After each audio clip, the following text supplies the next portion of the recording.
good afternoon, bon matin, everyone. Welcome all to the second webinar in the three-part series. Merci for joining us today. My name is Alison Stevenson. I'm a Métis historian from Treaty 6 territory in my ancestral homeland, the homeland of the Métis people. My family last lived in Kinistino, and I live in Flett Springs. My Métis ancestors include the Fiddlers, the Saïses, Swains, Isbisters, Umfravilles, and my European ancestors were French and Irish. I'm an assistant professor in Indigenous Studies at the University of Saskatchewan and the Gabriel Dumont Research Chair in Métis Studies. It is an honor to welcome you all here today on behalf of the CHA, and also to thank these exceptional panelists who have so kindly agreed to share their experiences with us today, to Dr. Daniel Sims, who agreed to chair, and of course to Michelle Duquet, who provides the communicational and technical support for us. So this series marks the CHA centenary. And to sort of kick that off, we organized an ambitious three-part program that offers a space of sustained reflection on our discipline's past, present, and future. Our committee, which consisted of myself, Joe McCutcheon, and Letitia Johnson, planned a three-part series of roundtables to start off our Rethinking History in Canada 100th anniversary programming. The roundtable series consists of 3 webinars, the first of which was a successful reflection on women, gender, and sexuality. This webinar presents Indigenous experiences and decolonization, and the last will focus on BIPOC experiences. In each webinar, presenters have been invited to speak about their experiences in the profession, association, undertaking the research or other topics of their choosing around these themes. We have envisioned this as an opportunity for open, honest, critical conversations, and as a way to hear from diverse faculty, students, and others. So with that, thank you all, and I will turn it over to Dr. Daniel Sims, who will introduce the panelists. Danachea, my name is Daniel Sims. I'm from Staycadené in northern British Columbia, and I'm currently coming to you from the traditional territory of the Clé First Nation. Just wanted to briefly introduce the panelists, but one of the questions that I'm going to be asking them is how they came to pursue their work. So that will also include, I imagine, some of their biography as well. So my introduction will be relatively short. Take a rather organic approach to people responding to these questions, but hopefully everyone will have a chance to say what they want to say. Beginning with, the first person who wanted to talk, Deb Lee, is Nahewa and a Métis librarian who has worked at the University of Saskatchewan in Saskatoon for nearly 15 years. The next individual is Cody Grot, who's Ganyenike Haka. I'm horribly mispronouncing that. My apologies, Cody. And a band member of the Six Nations of the Grand River. He's currently an assistant professor in history and Indigenous studies at the University of Western Ontario. Brenda McDougall, who is a relatively famous Métis scholar. She's currently the director of the Institute for Indigenous Research and Studies at the University of Ottawa, and was recently appointed as the University Research Chair in Métis Family and Community Traditions after serving as the chair of Métis Research for 10 years. Leanne C. Leddy, who is an Anishinaabe and a member of the Serpent River First Nation. She is currently associate professor of Indigenous Studies at Wilfrid Laurier University. Paul Garou, who is Métis. He is currently an associate professor in the Faculty of Native Studies at the University of Alberta, and you may know him from the MOOC and his recent work with, I want to say Eugene Levy, but I'm revealing my age by saying that. Dan Levy. Molly Swain, who is Métis. She's currently a PhD student in the Faculty of Native Studies at the University of Alberta. And last but not least, Crystal Gale Fraser, who is a Gwich'in historian and of Scottish and English ancestry as well. And she's currently an assistant professor in history and Native Studies at the University of Alberta. And the questions I'm going to be asking, kind of multifaceted, but the first one is, how did you come to pursue the work that focuses on Indigenous / decolonization history? How has the field changed over time, and how does it need to be changed? And I believe Deb wanted to respond first, so I'll hand it over to her. Thank you. Thank you, Daniel. So for me, it all started in grad studies, where I had to position myself as a Cree and Métis woman and the only Indigenous student in my classes, which was very common at the time. For instance, our Indigenous grad student group was called the Lone Wolf Society because we were all the only Indigenous students in our classes across many disciplines. There was also very little publishing about Indigenous librarianship back in the day. It made it difficult to do research for my papers, so I'd often have to go outside of my discipline to find the materials that I needed to support my ideas about making libraries more welcoming for Indigenous library users. Fortunately, Dr. Linda Smith's book, Decolonizing Methodologies, was published in my final year at a time when I was interviewing Indigenous grad students about their use of academic libraries for my advanced research methods course. I presented on this research at a diversity conference in the US just before graduating and later published an article on the results. I realized I'd have to do that research that I was searching for and thereby contribute to the dearth of literature on Indigenous librarianship. It was a way to critique the whiteness and colonial underpinnings of librarianship. Plus, I also wanted to give back to the Indigenous community by providing a path for future Indigenous students so they could feel more comfortable in their library school courses. I was able to have full reign and academic freedom over the part of the exhibit that I curated last fall to mark the first Orange Shirt Day regarding the impacts of residential schools combined with racist colonial policies and practices on so many aspects of our lives. Interestingly, 9 years earlier, I co-curated an exhibit on residential schools, but there was no mention then of racist colonial policies. We're just more able to talk about these matters now. So we're also more aware of the need for decolonizing description practices. So cataloging, subject headings, metadata, all that stuff to incorporate more appropriate terminology rather than the outdated offensive terminology used in earlier days. So one example of this is that we need to use terms that Indigenous peoples want to call ourselves.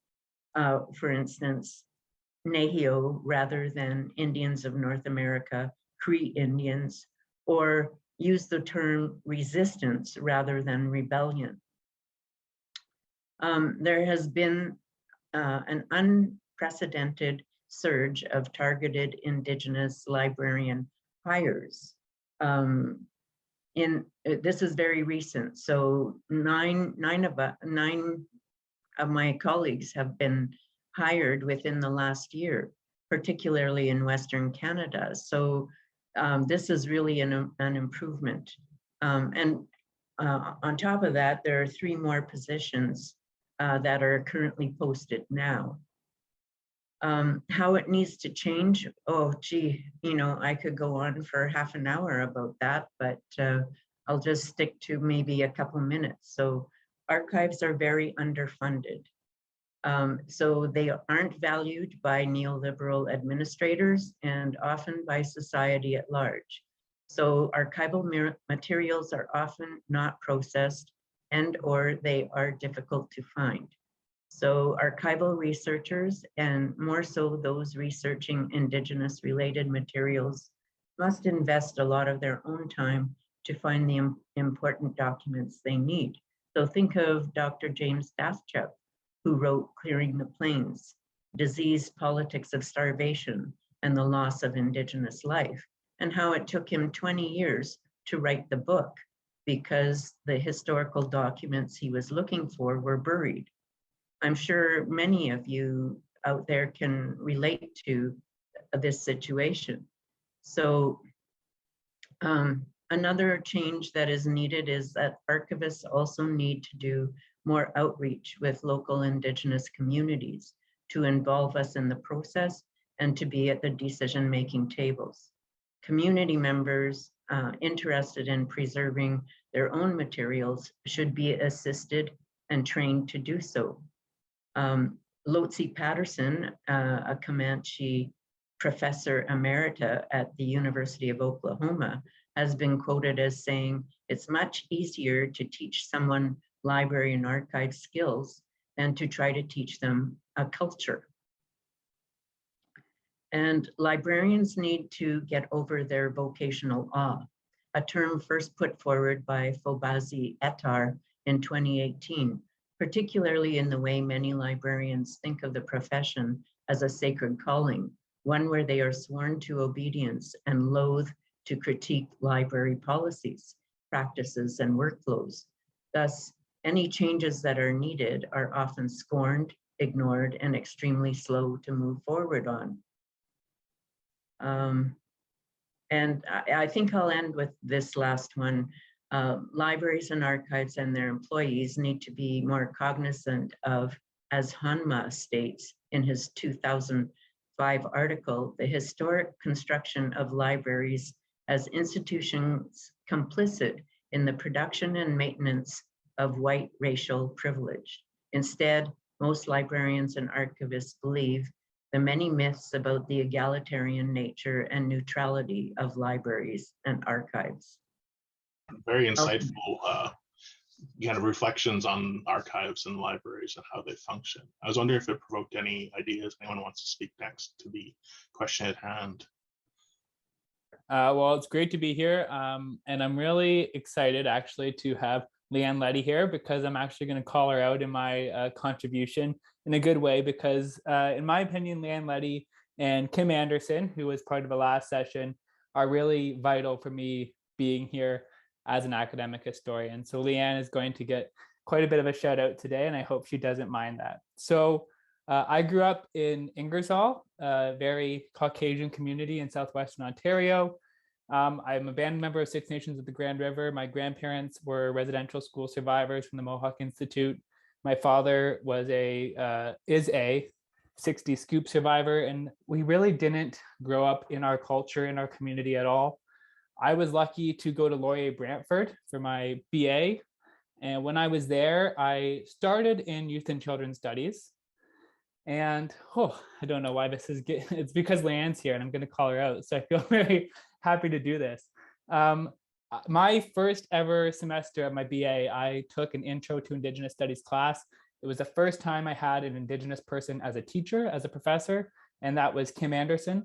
And in our first semester, she took us to the Mohawk Institute Residential School. It was the first time I'd ever learned about residential schools. And while we were there, there's a list on the wall of survivors of the former Mohawk Institute, and I saw my grandparents' names. And I did not know that they had gone to the Mohawk Institute. I spoke to Kim Anderson about it. Afterwards, I spoke to my father about it, and he said, yes, those are his parents, and they had never spoke to him about it. So that was sort of my first introduction to learning about residential schools. And as I progressed through my BA, Kim Anderson was only at Laurier Brantford for my first year there, and then she moved to her current position at Guelph. But shortly afterwards, Leanne Leddy joined the faculty. And in my fourth year of my BA, I was offered my first ever job as a TA, and it was for Leanne's class, Intro to Indigenous Studies. And she kind of took me and transitioned me from being a student to working in kind of a higher academic role, being able to mark student papers and look at things from that side of things. So Kim Anderson and Leanne Leddy are the reasons that I was ready to go into graduate school. So I thank both of them to start off. But anyway, I'm going to move away from that before I get too upset about that in a good way. Afterwards, I went to graduate school in England. I went to the University of Birmingham, and I was in a program called World Heritage Studies. And we had to do an assignment about nominating a potential site in Canada or around the world as being a UNESCO World Heritage Site. I was sort of interested in that time in National Historic Sites of Canada. And then all of a sudden, I decided to nominate the Mohawk Institute as a potential World Heritage Site. I got to look back at my family's history, public history as well, and it sort of completely changed my perspectives on things. I decided to pursue graduate work back in Canada, my PhD in history. And for that, I actually have to thank someone who's in the audience, Tara Brookfield, who was also a professor of mine at Laurier Brantford. Tara is non-Indigenous, but she is such an advocate for Indigenous students at Laurier Brantford, and it's professors like her as well who really took the time to uplift me. Tara was coincidentally at a conference in England when I was working on my PhD proposal. We had lunch and supper together in England and worked together on my PhD proposal. I submitted it and I was able to get into graduate school. So there's a lot of people who are here today who have played such an important and vital role for me being here.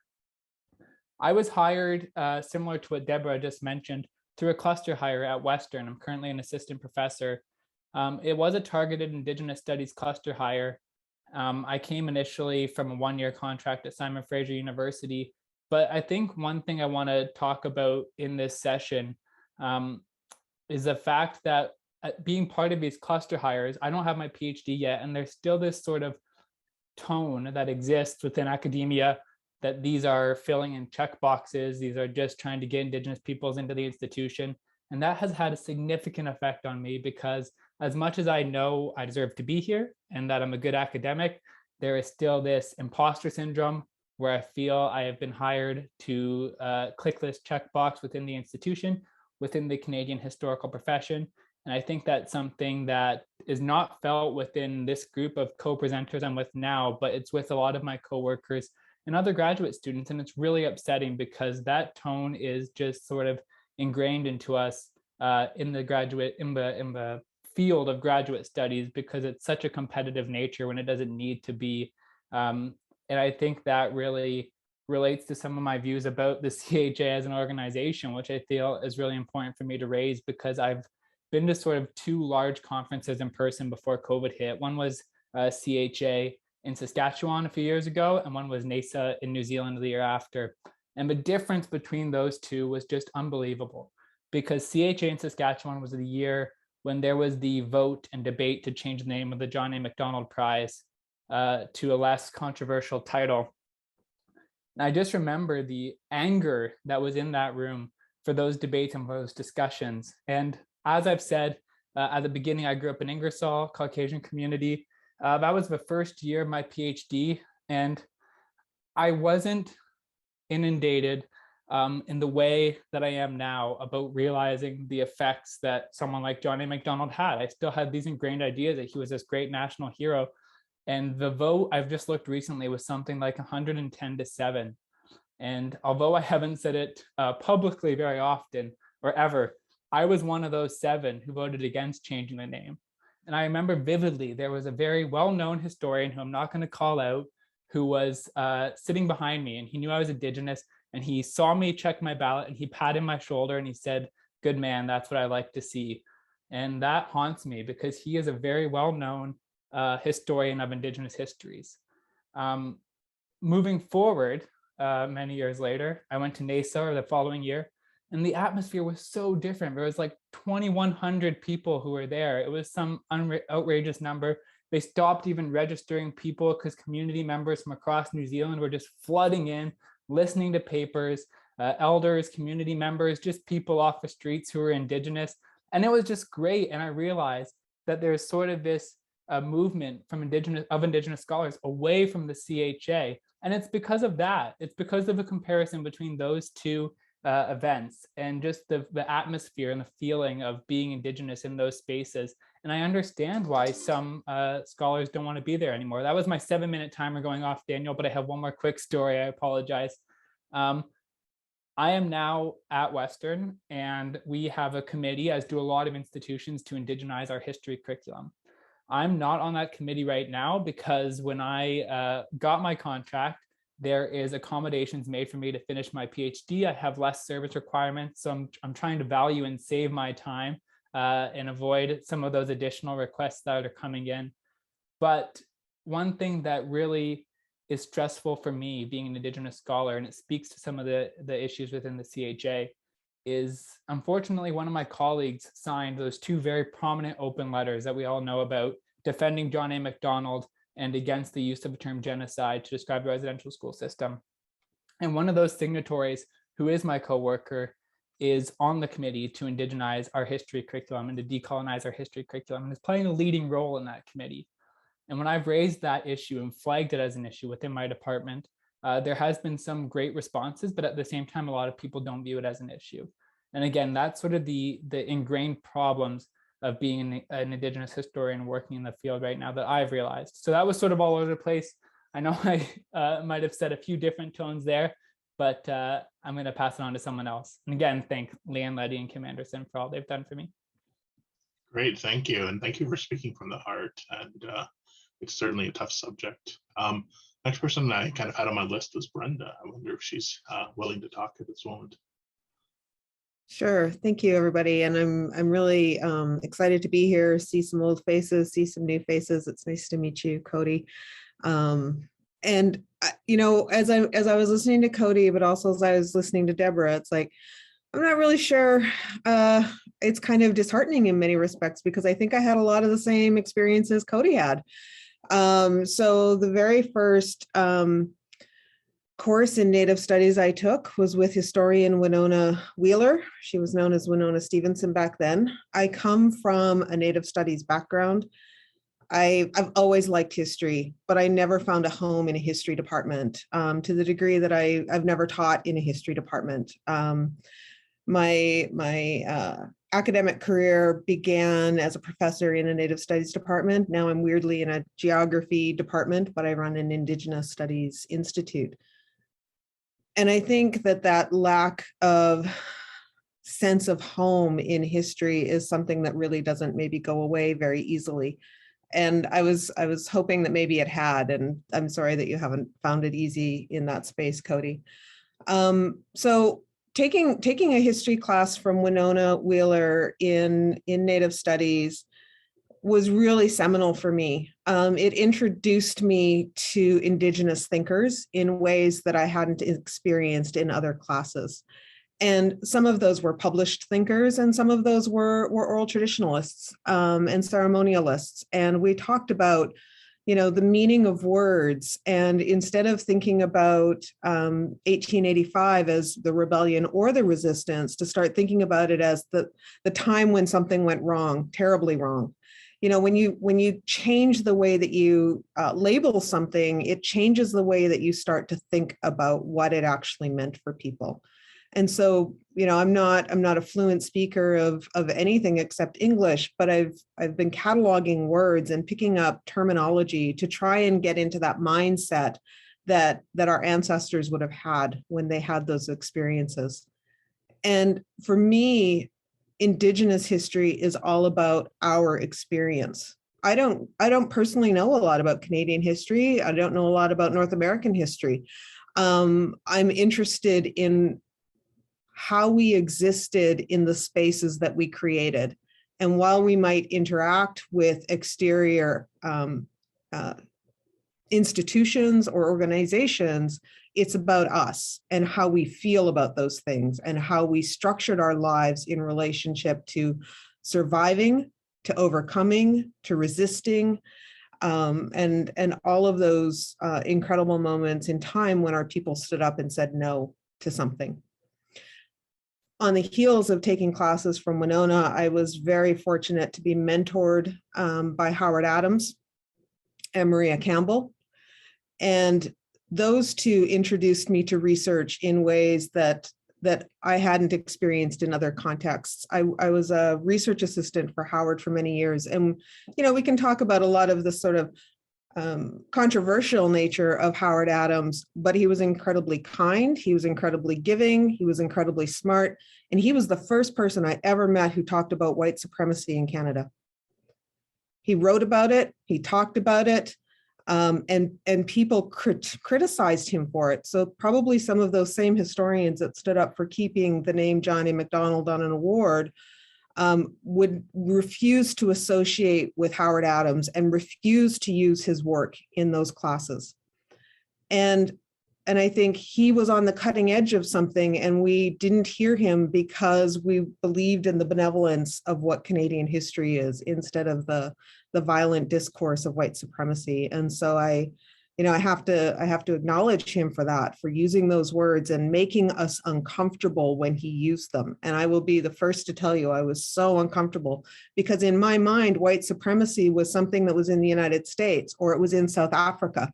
It wasn't something that existed in Saskatchewan. Of course, I'm wrong, right? But you don't think of that when you're living in those spaces. Maria was a different kind of mentor. She's still very much my mentor, but she spoke about why it was important to tell our stories from our spaces, why we needed to write for our own communities and not worry about what others were thinking about us. And that's a profound shift in the way that I started to think about history, and starting to take responsibility for the kinds of stories that we could tell. And there's always imposter syndrome. I don't know if that ever goes away. I had the same experience when I went to NASA for my first time, which was Minnesota for me. Rob Innes was one of those people who went to the very first 2 meetings, and he'd come back from the meetings and he'd tell us all about it. And finally he convinced us to go. And it was remarkable how much more edifying it was to be around people who were interested in the things that you were interested in and talking about the ideas that you were talking about. And so I'm lucky to count, Rob and Mary Jane and Sue Hill and Kim as friends. And I'm excited to know all of these younger scholars who are coming along, because that's going to change it even more for the rest of us. It's exciting to see. And so I'll acknowledge Paul here as somebody who was at the University of Ottawa for a period of time. I'm super happy to see him somewhere else. I worked with Deb at USask for a very brief period of time before I left the university. And Alison, I'm just so excited that she's the chair of Métis research at I know that's not the title, but at the University of Saskatchewan, because those things wouldn't have been possible. And to now be in a session with all of these incredibly smart and talented historians whose work I really revere. So I'm going to leave it there because I want to hear what everybody else has to say. Hi. Great, thank you. And I think the imposter syndrome is something that sticks with us throughout our entire career. The next person I kind of had on my list was Leanne. Are you?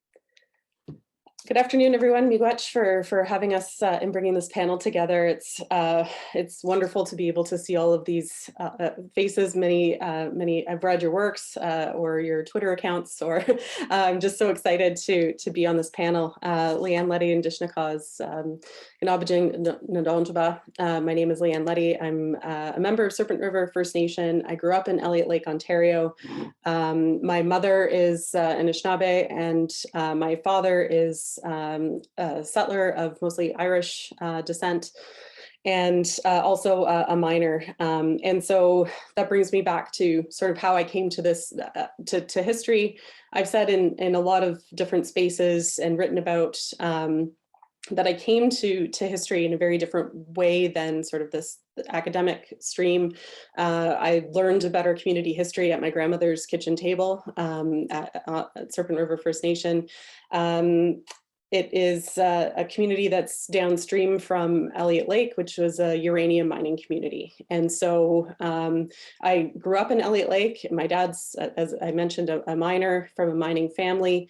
But I also had this deep understanding of the impacts that that industry had on our territory and on our lands and waters. So that is really how I came to wanting to know about history. I was one of those kids who liked doing the family tree assignments in school and things like that. I wanted a book on the Romanovs when I was little. Like, I've always liked learning about the past. But I came to sort of understand that the relational aspects, that, you know, being grounded in relationship and learning in Indigenous history or Indigenous oral history is very different from especially some of the more archive-based works. So I spent a lot of time at my grandparents' house and with my grandmother. And so that is how I came to this. So I had stories in my own family about inequality, certainly racism, more personal stories in addition to the land devastation that I've talked about. And so how the discipline has changed, I was really sad to hear that Cody had the feeling that new scholars are having the same kinds of feelings and experiences that I had myself. And miigwech, Cody, for that very kind and unexpected shout out earlier. So there are certainly more overt opportunities for students. So training, Tri-Council wanting more, EDI and I training opportunities for students. And I see that there is more recognition of our ways of knowing than before, but there's still a long way to go. And I think we can see the CHA's statement about genocide last summer being something that I thought, oh, finally, this is something that's being overtly discussed, and then having the open letter, the rejoinder, being published soon after being such a disappointment. And I think I hope a demonstration of perhaps generational differences that are starting to develop, and hope maybe we can see it that way as change that is starting to happen.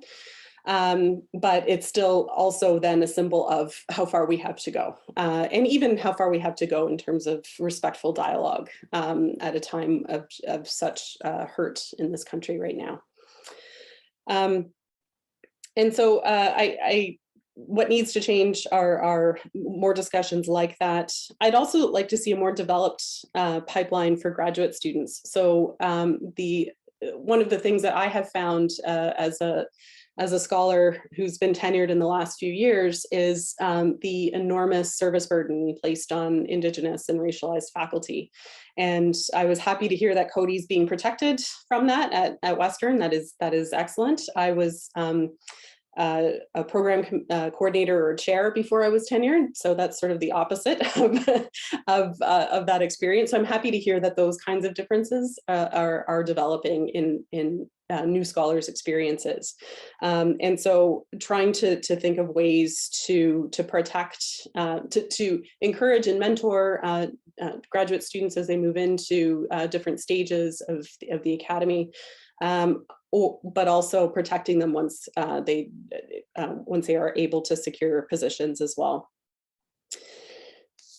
I think in terms of some of the, I also want to give thanks to, as I made that transition from undergraduate into graduate school, I really benefited from the mentorship of Dr. Susan Nayland, who was my advisor at Laurier, and I think Cody's advisor as well. And so I really benefited from her mentorship, from her knowledge, for never making me feel like I was a tick box, and really trying to raise me up that way.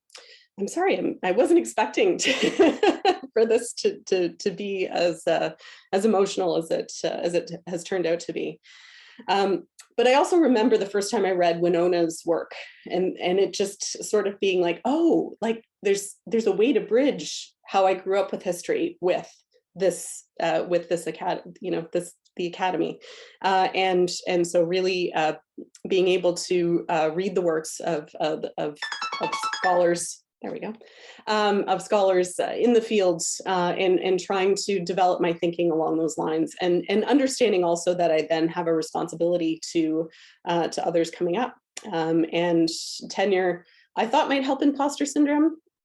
I don't know to what extent it has, but I hope that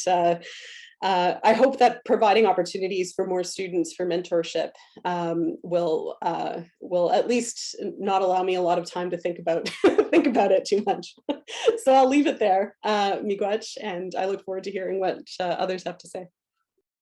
Great, thank you. And yeah, being a program director or chair prior to tenure certainly is not ideal for getting it. But thank you for providing that service. In case somebody else hasn't said it to you, I hope somebody has. The next person I have on the list is Paul. Paul and Molly together. If you want. Yes. Well, so yeah, me and Molly have been working a lot together on a project, on a chapter looking at the Batoche battle flag, which is an important flag for us, an important resistance flag. And it's so interesting because So me and Molly get together because we're just so excited about this work, and to work alone is the worst thing. And I feel like that's the thing that I sort of inherited from grad school, is that you're always made to work alone. So ever since I came into this job, I'm always looking to collaborate with my students or with colleagues, and it is fantastic. It's like I'm no longer going to do things alone, right? So um, yeah, so me and Molly have been working together, and maybe just a little bit, and then Molly, you can also pick up on this too, right? Is that me and Molly are not historians. We're just like, we're Métis, and we're always thinking about history, right? And Brenda talked about 1885, and like that thing, we live it all the time. Like I grew up in Bellevue, this village right next to Batoche, and my father's Métis, and it's there all the time. And for me, it's just like try to unpack white supremacy and unpack all these structures that sort of silence you or make you think you have to be this way or that way. It's been a huge like impact on us, right? And impact on me. Like history was so gross. History's so gross to read. It's so gross to engage in, and like you just like go into the archives and you just see so much violence that comes on, waves over you. And so I ended up doing religion because I was like, I can't do history. I don't want to do anthropology. Everything else is a little bit too gross for me. Religion is the dumbest of the, of the disciplines. So I will just do that then, like I'll be happy to do that. And I ended up in a doctorate at University of Ottawa. And that's where I met Brenda. And Brenda is the person who's the shining light for me. Because I remember I was in a Canadian studies class and it was just three of us. So it's like two other people and me. And Brenda started talking about Wokotowin and then her work and her research. And I was like, sorry, Brenda. I was like, holy shit. Oh my God. It's like a sun rays, right? Like everything else is just noise until you get to what you're talking about, right? Talking about like understanding history differently, understanding as a Métis person. And for me, that was the biggest eye-opening thing. And it really, then I ended up working with Nicole Saintonge and Brenda on Buffalo Hunting Brigade databasing and stuff. Hey, I could do anything. I did it, and it was great. It had a huge impact on me, and then it ended up connecting me to Faculty of Native Studies, where I do religious studies work and engaging history without being a historian. Because so for us, me and Molly, we are taking a disciplinary approach, right, to these questions of our identity and our history, of taking control of our story and our narrative, which is really enlightening and empowering. So thank you. I'm so happy Brenda's here. Oh my God, it's fantastic. It's just like you said, Cody. It's just like such an honor to be on the same panel with all these giants, right? So go, Molly, my collaborator. Yeah, don't say everybody. I guess just to start out with, so my name is Molly Swain. My family, I grew up in Calgary, but my family, like many Métis families, was sort of pushed progressively west with the expansion of the Canadian state into our lands. So from Wood Mountain, Whitehorse Plains, St. Peter's Mission, Cypress Hills, Skull Creek, Saskatchewan, before my grandfather moved his family to Calgary. I think I echo Paul. I think with a lot of this, it's been amazing. It started the amazing relational love fest, both like among the panelists. It's really amazing to see, but then as well within the audience. I'm like I look through some of the participants, and folks like Rob Innes, Mary Jane McCallum, Carolyn Prodrushny have all had such a huge impact. Alison's work has been, it's just incredible. How connected we all are to one another, and how sort of both just being, even just on this panel, but just what I'm doing in general could not have happened without these relations. So just want to put my gratitude out for that. I think, as a young Indigenous scholar, I think I'm probably the most junior person here. It's these small interventions really, and I think everybody's been speaking to that, are really what make or break your capacity to do this work. So yeah, I guess a little bit about sort of how I got into this. I did my undergrad at McGill in Women and Gender Studies. McGill, of course, can be a very isolating place. I think especially if you're Indigenous, they continue to have both low enrollment and low retention rates, a lot of hostility, a lot of racism.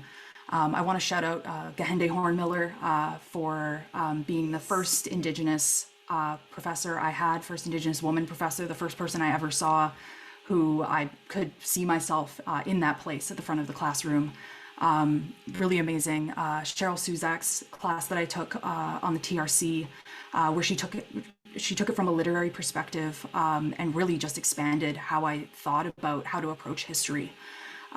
she brought in works and perspectives that I couldn't have thought of in a million years for sort of understanding systemic violence and its impacts on our peoples. And of course, I also really have to give a shout out to Alan Downey, who's a DeKalb historian, also the first tenure track Indigenous professor that McGill had. He came in my last year, and his support and his care of me during what for me was admittedly quite a messy time is actually what allowed me to graduate and what got me into grad school. The reason I decided to go to grad school, because my undergrad, I was not an experience where I thought that this was something that I wanted to continue to do, but then I sort of stumbled upon Adam Gaudry's PhD thesis, which is about 19th century, 19th century Métis history, and just his approach to it, his unapologetically political and like quite radical approach to Métis history, his reading of it, his use of the archives to develop both historical analysis but also political analysis. I just found it so incredibly inspiring and so completely different from what I was getting from McGill. And so now I'm lucky enough to be able to work with him as a PhD student. But that's sort of what really sort of allowed me to start seeing, this is something that like, this kind of work can have an impact on people. It's not just about sort of relaying dates, names, historical trends. It's about being able to assert our political peoplehood. It's about being able to look to the past, to learn lessons, to take inspiration, and to apply it in the now, in our own contemporary struggles for liberation as a people. So that's really has impacted how I like to approach my work. I like to approach work at firstly, like, gets me really excited, and that's part of the reason I love working with Paul. I think anybody who's ever worked with Paul, it's just he's a fun and exciting person to work with, as well as being just absolutely whip smart and an incredibly creative thinker. We are looking forward to, at least I'm looking forward to being able to have this sort of partnership into the future as well, looking at Métis religion. We've been talking about doing something on Métis bars, the whole thing. It's going to be really exciting. But I think thinking about sort of coming at this from, I guess, a gender and women's studies background, and then Indigenous studies background, these values of interdisciplinarity or disciplinary promiscuity, it might be a term for it as well. It's interesting sort of coming into other disciplines with this sort of background and sort of seeing what the differences are. I think now more than ever, there's more space for Métis, not only to tell our own stories, but to tell them with the audience not being white people, but being one another.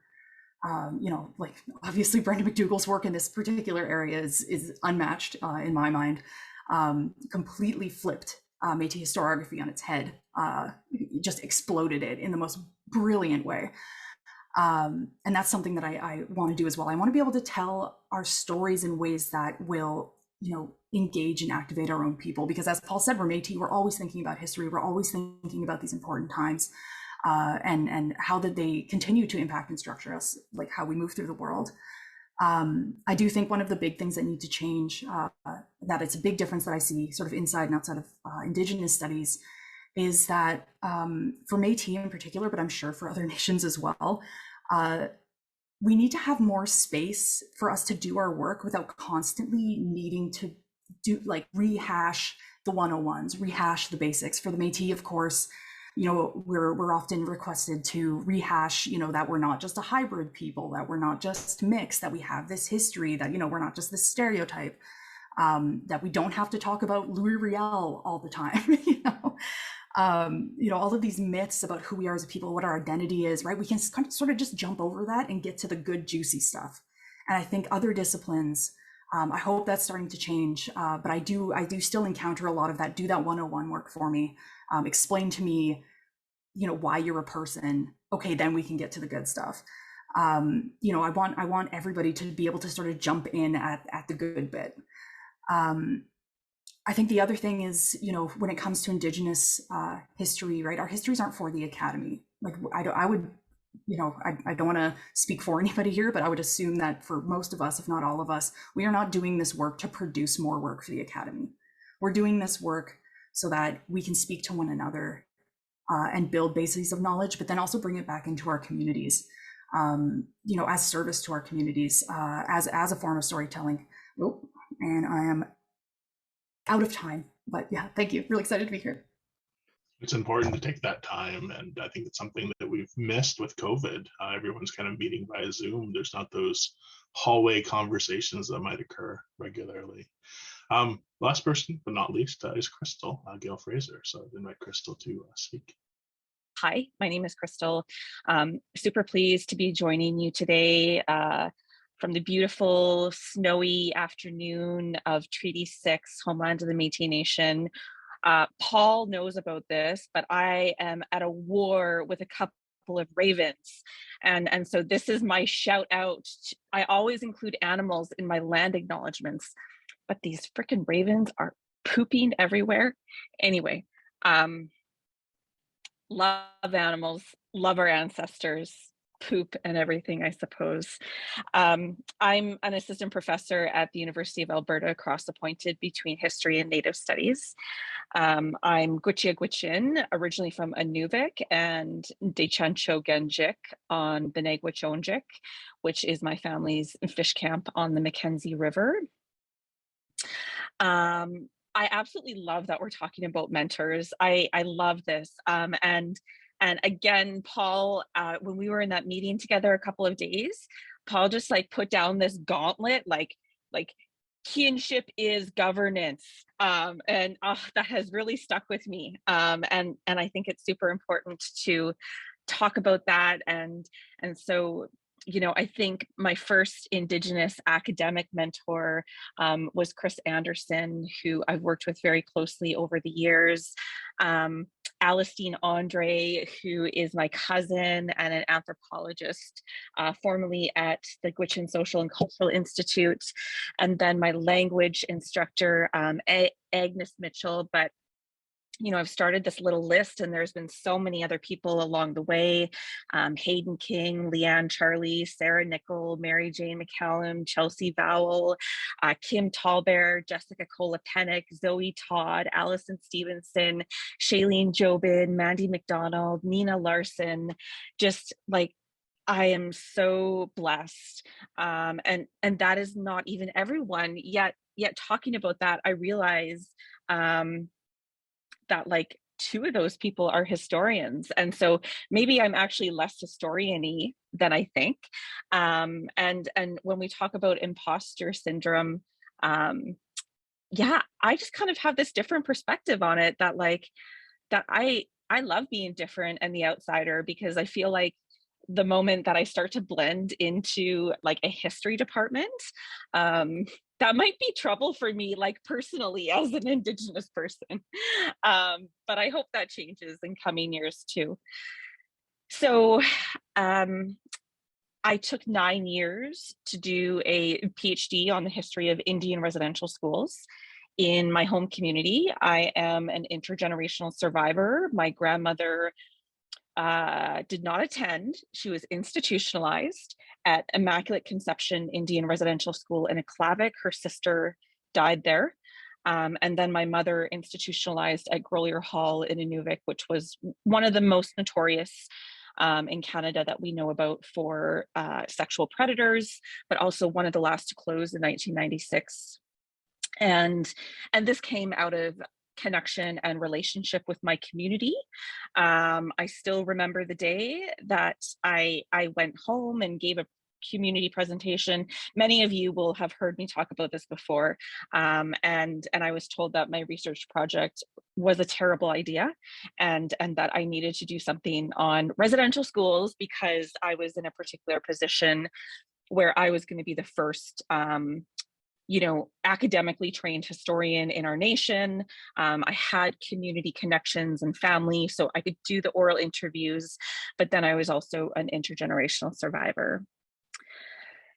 So a part of the method that I used in my thesis, which I'm working on the book manuscript right now. I see that Jill is on this call April 1st. My manuscript is due to her, so there's some accountability. Some of you may have read it. it's available online, but I really look to education scholar Eve Tuck and her work on damage-centered research. And so one of the things that I noticed as I was doing interviews about residential schooling was particularly, you know, nobody wants to be defined by their worst moments. People are looking to make sense of their lives, and when you heal from centuries of colonial trauma, you know, you don't want those stories to define you, and so they're important to talk about, to learn about, to understand. But there was this overwhelming sense of strength and resilience, and so I did two things. I looked to Eve Tuck and her call on a moratorium for damage-centered research for Indigenous scholars who are working with Indigenous communities. And then I used like a Dinjiju concept of strength. And so for my people, we have three different words that define strength. I, which is actually my Gwich'in name, represents ancestral strength. We have Batai, which then represents it represents personal strength, and so what we come with in our own experiences, how we think about ourselves, how we care for ourselves. But then Gutai, which is actually communal strength. And so the strength that we get as a collective, as a sovereign nation, as a community. And so with those two things, I wrote a thesis that really focused on Indigenous perspectives and experience and reactions to Indian residential school during the post-war period. That's not to say that the system, you know, and this is one of the tricky things, is that when we talk about Indigenous strength and resilience, there is still always this need here. You know, on the one hand, like, yes, we're okay, we're growing, we made it. But on the other hand, yes, it was genocide. Yes, we were institutionalized. Yes, these were carceral institutions.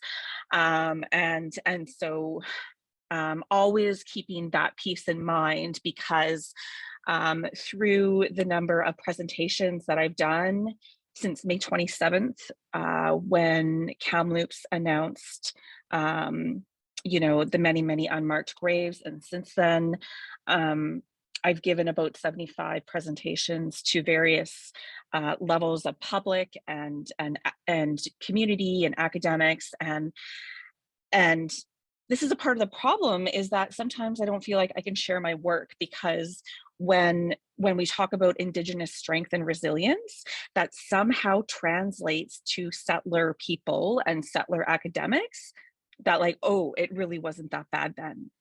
And so I am like really trying to seek out this space where we can talk about these things in a way where I feel safe and I don't feel that my work is being belittled.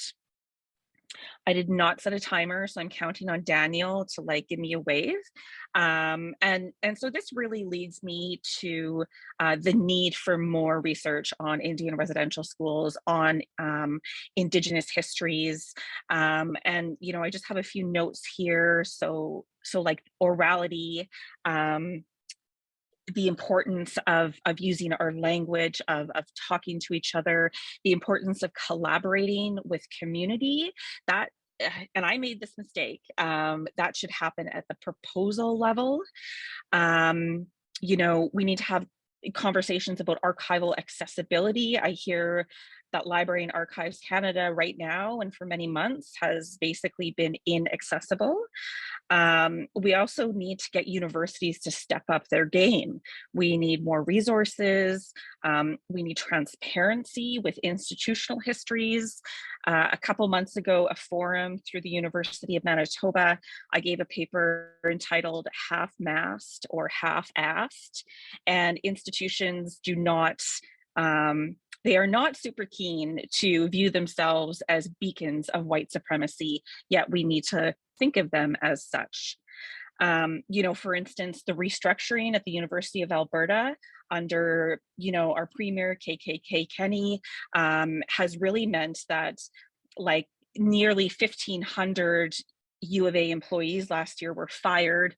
Things were restructured. We now work on a college system. You know, I can't even get a budget to buy a new chair for my office. But since the U of A has moved to this corporate model, because we're planning to strike, because we may strike very soon, I have found out that like the last quarter, U of A made about $50 million in profit. So just unbelievable things. But then the last thing I have here is at the center of our methodologies, at the center of universities, at the center of our historical approaches are people. And so we need to start with asking like really hard questions about truth, about reconciliation, about white supremacy, about our relationship to unmarked graves and what our role in that story is. And I have like a big circle here around sovereignty. That is exactly what I'm working towards, I hope. Thank you. Great, thank you. Very powerful words. And I understand your dilemma of wanting to recognize strength without necessarily telling the settlers that everything is good. And I've said this to students before, even saying what has changed and saying things are better always makes me feel like a traitor because things aren't good. They're just a little bit better, perhaps. We have about half an hour left for the entire panel. Hopefully we'll have some questions at the end, but there was a second question that I didn't introduce at the beginning, but some of you already addressed it. And it is, what are the barriers and opportunities that you have faced over time? And, you know, some of you already talked about this, but if you haven't, or if you want to speak more to that, I would encourage you to jump in now. I would say that the number one barrier that I have faced has been similar to what others have already talked about, and that's the heavy workload that has limited what I really wanted to do or accomplish as an Indigenous librarian and scholar. And when I talk about heavy workload, I mean that, you know, here I am, the sole, or I was for many years, the sole Indigenous librarian at an institution that had the most Indigenous students in enrollment. So, you know, other libraries that had far fewer Indigenous students had two Indigenous librarians, right? And so it really impacted a lot of things when I was in that role. I've changed that role in the last 2 years, but it's still similar. I still feel like I work 6 days a week at least, but it's better than it was. So I also think of a lack of understanding of Indigenous worldviews, and a lack of wanting to understand them is very prevalent in my environment. Also, a persevering stance that indigeneity in the librarian complement and library and archival holdings is good for show, but not so good if there are any resistances that arise. And I would say that social exclusion has been a long-term strategy for not making the library a safe place or space for Indigenous peoples. I could say more, but then I think I would like to speak a bit about the opportunities that I've experienced over time. And so that the number one thing was to meet other Indigenous librarians and faculty locally, nationally, and internationally, often through conferences and that sort of thing. So to develop and grow a world-class database focused on Indigenous studies, the Indigenous Studies portal, that's what I'm talking about. And that involved linking to a wide range of electronic resources, most of which are open access to everyone with internet, and some of which are unique to the iPortal.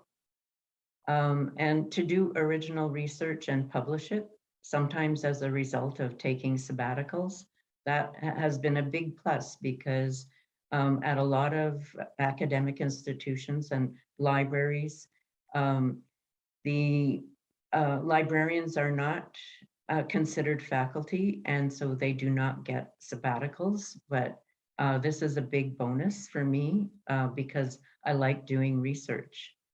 And I would say to co-curate a complex and truth-telling exhibit on the impacts of residential schools and racist government policies, which I wanted to talk a bit more about earlier, but didn't get a chance to. But Great, thank you.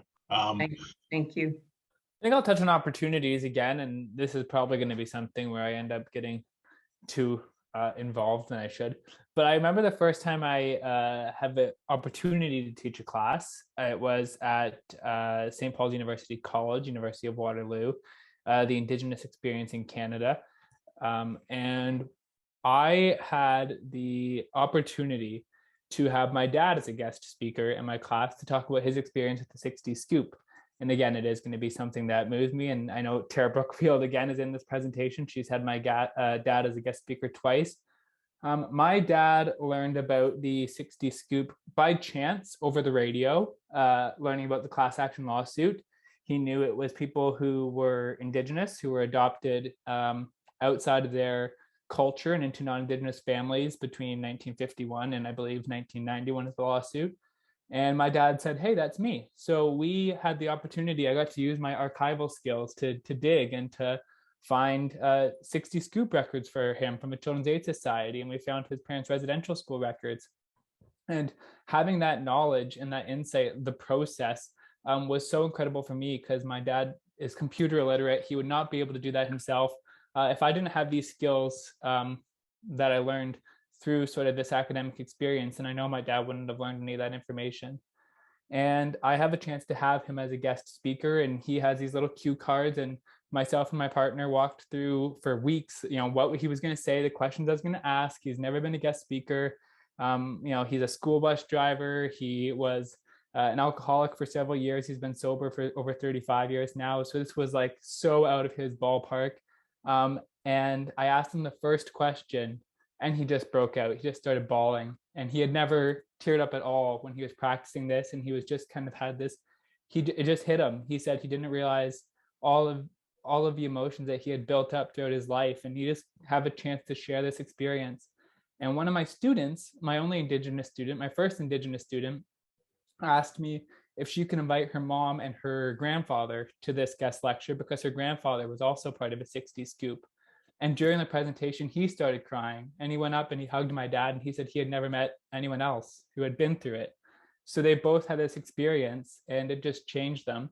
And my dad has now given 4 or 5 guest lectures about the 60 Scoop experience and being raised by parents in the residential school system, because he was quite uniquely returned to his biological parents at the age of 5, but kept a very close personal connection with his foster parents. So he's spoken at the University of Waterloo, Simon Fraser University, Laurier Brantford a few times. And my dad now has stage 4 cancer. He's got a few months left, but that has been an amazing experience for me that I got to do because of this position. We got to learn about his life together. We had the chance to share a story, to learn more about his life. And that wouldn't have happened if I wasn't in this position. So I think that's something really unique. And it goes back to what Molly was saying. I'm not doing this for Western. I'm not doing this for Laurier. I'm not doing this for Simon Fraser University. Any of these institutions I worked at, I'm not doing it for them. I'm not doing it for the CHA. I'm doing it because I get to, learn more about my community and share those stories. And, someone like Brenda is so iconic for doing that, for showing us that our lived experiences are important, that they're historically significant.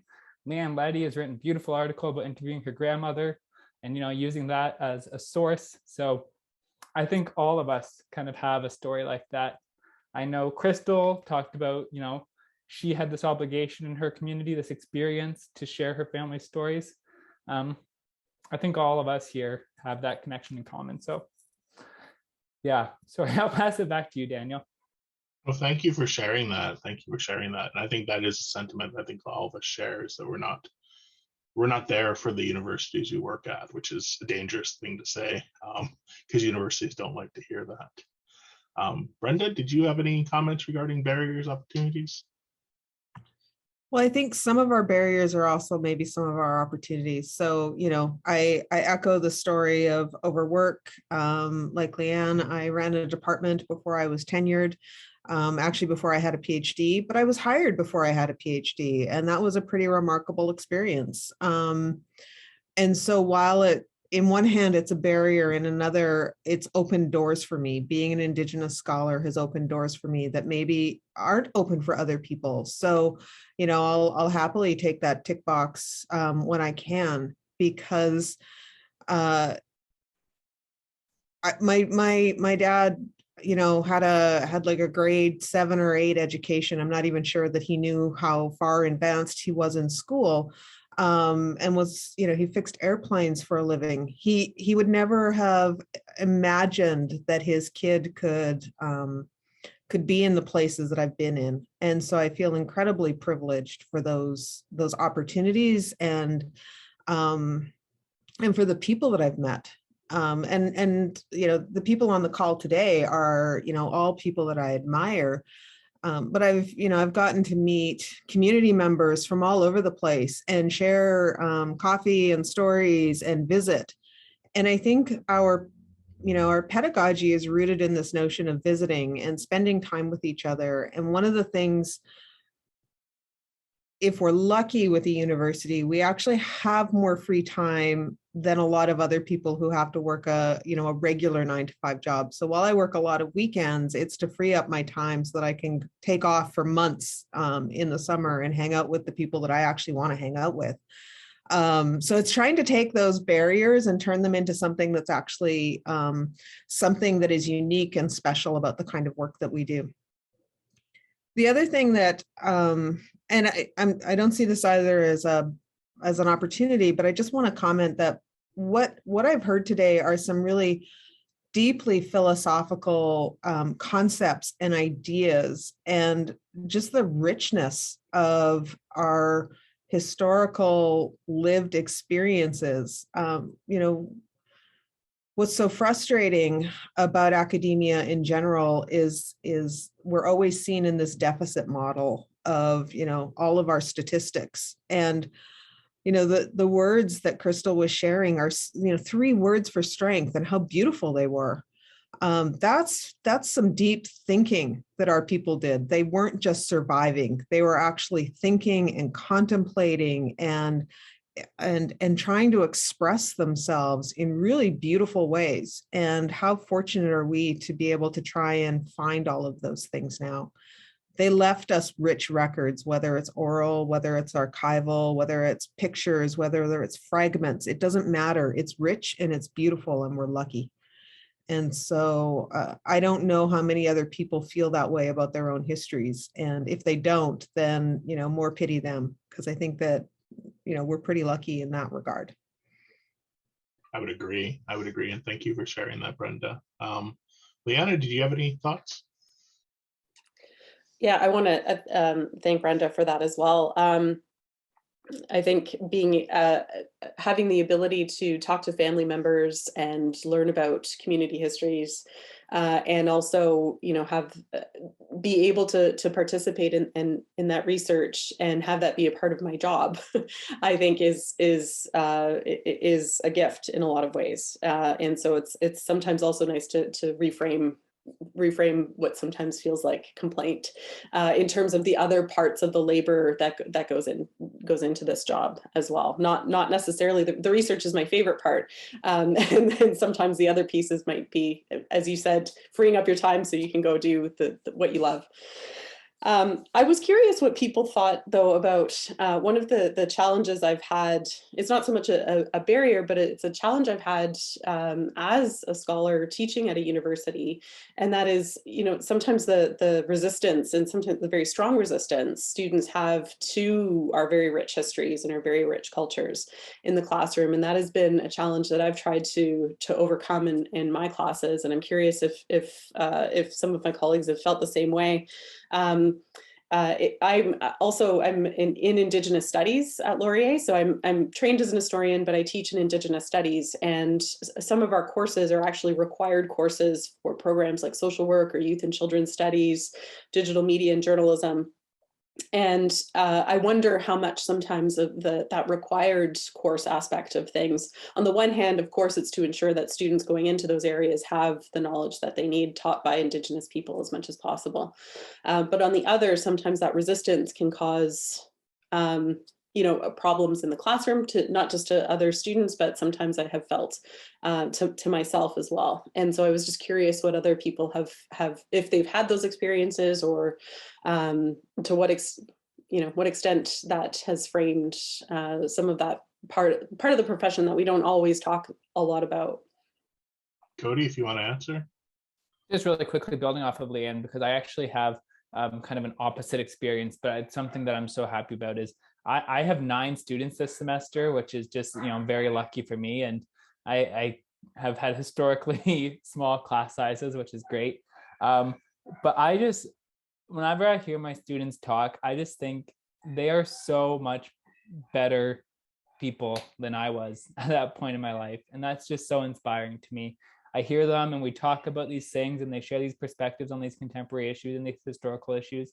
And I'm close enough to their age that it shouldn't be a big a thing, but I just see such a difference in the students I'm teaching and what they know. And it just blows my mind. So I just feel I've been so lucky, and I'm sure Leanne has had students like that as well, which is great. But I'm just so lucky to see these people and to know that they are so much better and more engaged and more aware of some of these issues that Brenda has flagged and that Deborah has flagged that they experienced early on, that it's just, it's great. Anyone else want to respond? Brenda? I think required courses are really hard, and I've taught them, and the profound resistance, because I think that we've somehow convinced young people that they have to study to the end of the degree, in the sense that they're looking for that final job placement at the end. And so if they can't see the relationship of why they have to take a core Indigenous studies course or a core Indigenous histories course in order to get their social work or their education degree, that's kind of on their disciplines to make that clearer. But again, I don't want them necessarily to come in thinking that, well, they just have to learn why we're a problem and why they need to fix us. So there's all those tensions. I think gender has a large role to play in this as well, not just indigeneity. I think that what I've seen is that male scholars, male professors tend to have an easier time than a lot of women have had in the classroom, from particularly young men who try to intimidate. So while people have called me a giant in this, and it's been very lovely. I'm 5'2". So I'm not actually physically a giant, and it's a little bit intimidating when you've got like a lot of really big people around you. So size matters. I think so many things come into play in a classroom and it's hard to account for all of those dynamics. But I understand what you're saying, Leanne, and I've felt all of those things. And it's not, that's also not universal. Rob Innes is on the call, and I remember him coming back from a class and being so irritated because a student came up to him and said something along the lines of, I really enjoy your class because it's just like a lot of interesting stories. Whereas when I go to my history class, it's really hard and factual. Well, thank you for just putting me in my place, right? So I think required courses are the hardest thing, and only because, and I actually, sorry, this is the last thing I say, I'm not meaning to ramble. I've joked about this, but in some respects, the Truth and Reconciliation Commission recommendations are going to kill us all, because this is what's ramped up our labor. and the expectations of people, like these ideas of core Indigenous courses across campuses, those fall on untenured junior faculty by and large. Paul's laughing because he got one of those. It's not equitable. And this is Canada's story. And why aren't Canadian scholars stepping up and doing some of the labor with us? And why is it just falling on us? I was laughing at Rob Innes's comment in the comments. He's that little bug said. Sorry. Yeah, I think it's like I feel very fortunate to be in the Faculty of Native Studies, which is itself a separate institution within a colonial university, and I count my blessings every day because all of my colleagues were all engaged in a disciplinary approach to all of this interdisciplinarity, right? So me and Molly have been talking a lot about a hermeneutics of relationality in which we are investing our time and effort into all of these places with relationality at its center of how we interpret things, right? And especially when it comes to religion, it's this really like amazing place to start unpacking relationality and those relations that happen. And this is another thing that I want to just stress again too. So for my students coming into that I encounter in Native Studies, they're ready to learn and they're ready to hear their stories. A lot of, like, half my students are Indigenous, so they're wanting the language, the critical insight, the approaches to be able to talk to their families and to affirm their own realities and, to celebrate their nationhood and peoplehood, right? So it's really, I find it's a very positive space. And I want to also like look at Deborah and Brenda and to say, like, Brenda, you gave us a gift of saying like our relatives are in the archives, and it's like, Deborah, your work as a librarian to make sure that we visit in a good way with those relatives and that we're not always made to feel stupid or like, oh, you're bothering me, or shut up, you go in the archives and shut up and do your work or whatever. It's like all of that for me, when Indigenous peoples are in places of resources and power and stuff, it becomes more relational, and that eases the pressures of white supremacy that are so pervasive in Canada, right? So I really so happy to have this roundtable to affirm that this isn't just about history, but it's about all of our disciplines interacting together. And it's not just about race, it's about gender and sexism as well. So thank you, Brenda. Merci. I don't know, Paul, if that was your response to the barriers, or if you wanted to speak about that additionally, or Molly. Yeah, as well. definitely. Yeah. So Molly, that's my barrier thing. Yeah. Go ahead, Molly. So this is maybe less sort of disciplinary or scholarship related, but I will say that the rising cost of living and rising tuition is a major barrier. And I'm most concerned for the undergraduates coming up right now. I'm also definitely very concerned for the graduate students, everybody in my cohort for the PhD, except for myself and one other person, have families that they need to look out for. The university is not set up for that. I mean, we all know the university traditionally has been for, like single white men with plenty of capital to spread around. They don't have to worry about nothing, etc. Like no sort of relational obligations in that sense. But I do think disciplines and universities need to do a better job pushing back against those dynamics, in particular, if they want to continue to have Indigenous students not only apply, but also be retained, get their degrees, come into grad school, do this brilliant work that Cody was talking about. I will say opportunities. I'm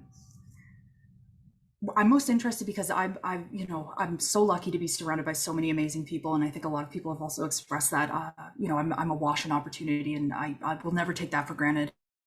And I'm always looking for ways of extending those opportunities outwards from myself, outside of the university. Especially with COVID, that's especially challenging. But some of the ways I've tried to intervene is my master's thesis. I wrote it to my dad, who's super smart. Did no post-secondary, nothing like that. But I wrote it to him with, which allowed me to sort of ditch all of the, sort of language that might be expected in certain disciplines at a certain level, the jargon, going into the kind of detail that you don't necessarily need in an overall narrative, but that, you know, will still tell an amazing story. So that's something I wanted I want all my work to be as accessible as possible. Of course, that doesn't mean that, you know, there isn't a place for sort of more technical academic language. I think there absolutely is, but that's one way of extending that outward. Of course, it's a master's thesis who reads those, but still, sort of is the ethic behind it. All my research for my master's thesis, so I did my master's thesis on Jim Brady, who is continues to be a very well-known Métis communist community organizer of the mid-20th century. I made sure to digitize and upload all of my research into a Google Drive that I make publicly available to anybody who asks for it. In my mind, Jim Brady, it's not mine. You know, he is not mine. That story is not mine. That story should be for everybody. So I really hope to continue that practice as much as possible. And I know that the university frowns on that in different ways. And the reason that I was able to do this with the master's research is because it's archival in nature. And the archive that it's housed in is the Glenbow. So, you know, if you have the time and the resources and stuff, you can go there yourself. But, you know, especially during COVID, you know, most people can't, which is part of the reason, like Deborah's work with the Indigenous Studies portal, I use it all the time. It's like, it's truly an invaluable resource. And it does that work as well.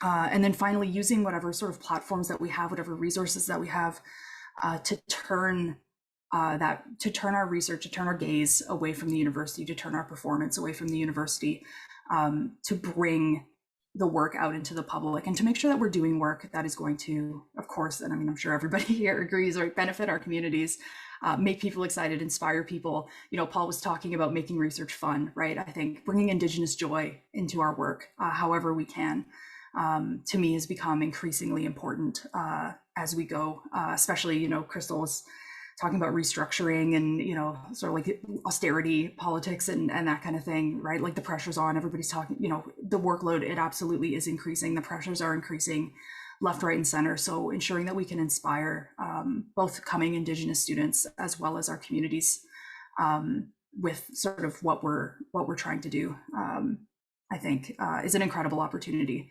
Another opportunity that I would like to extend to non-Indigenous people in the discipline, and this sort of ties back to what I was saying, is I think there's a great opportunity to do the groundwork yourself before engaging with our research, so we don't have to keep doing it for you. And that's something I'd really invite people to do. You know, I think at this point, if you're a scholar and you're engaging with work by Indigenous people and you don't have like that base level of knowledge, to me, that's your responsibility at this point. And that shouldn't be a burden. That's your responsibility. You're coming into relation with us when you engage with our work. In order to be a good relation in that sense, I think that you have to do that. Okay. And we just have a few more minutes to go. I'm not sure if people are comfortable staying after 1 or after, I guess, noon. Whatever time it is, I'm in BC, so it'll be after 1. People are willing to stay to answer questions potentially, but hand it over to Crystal. Gosh, I feel like there were quite a few barriers during my PhD. I mean, one would be like my desire to reconnect with my language as I did the research, and basically zero support or resources for that, and I mean, even questioning, you know, as an incoming student, you know, why aren't language exams offered in our beautiful languages? Why is it, you know, only French or English, or yeah, as a Canadianist. But I guess also like, and this speaks to maybe the state of the field a decade ago, is, you know, apart from Chris Anderson in Native Studies, I didn't have Indigenous mentorship in the case of a teacher or an instructor or of a supervisor.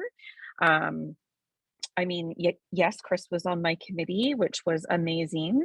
But that very close supervision, that close relationship to grow certain concepts with, that, you know, that just wasn't there. And actually in some cases, there was direct hostility that was shown towards the Indigenous concepts that I was trying to use.